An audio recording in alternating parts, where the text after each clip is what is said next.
Do you think women that was raised without a father is a reason for their poor choices in men?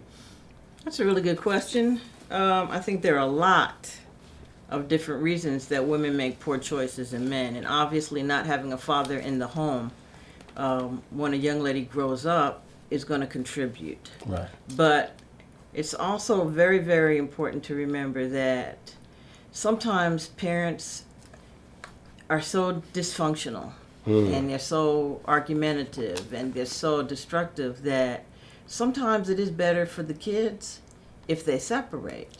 Wow. It needs to be taken into consideration. Obviously, all boys and girls want both parents to be there for them. They want them to love them.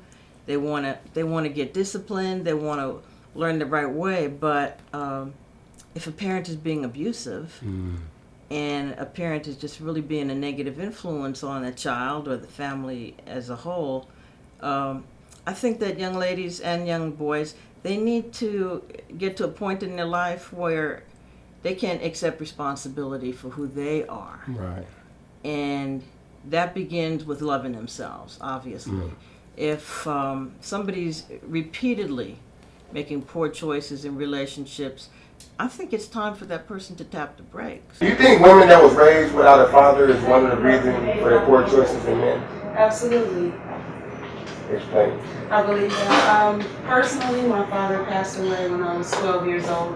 So I was raised through my teen years and early adult years without a father. So therefore, I didn't have a strong image of the male figure. And so in seeking out a man as a companion, the components of what a good man actually was foreign to me. Now, do you think women that were raised without a father is one of the reasons for their poor choices in men? You know what? Actually, that's gotta be it. You gotta be it? Yeah. Explain, what do you think about that?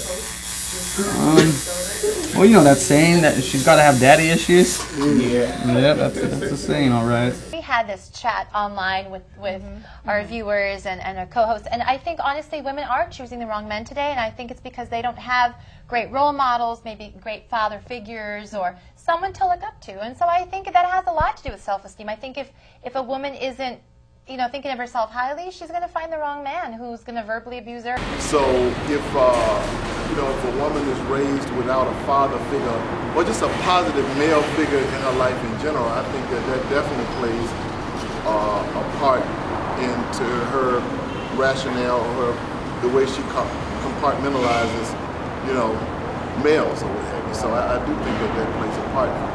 But there are exceptions to every rule. So, I don't think that should be the overall excuse, but I do think that you are a product of your environment or a product of the condition that you come from in the way you see things and the way you react to situations. Right. Absolutely, yeah. In my personal experience, my mom was raised without a father, and then I was kind of raised without a father, and I mean, hopefully that doesn't happen to my future children, but yeah, it's definitely like an ongoing pattern. Well, I think a lot of it depends on the other kinds of influences they've had from men while they were growing up.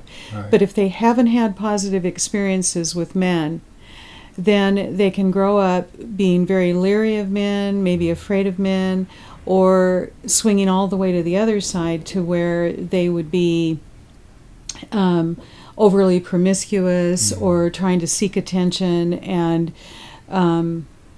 get men to show attention to them because that's the only way they know to get attention. Right, and the only kind of attention that they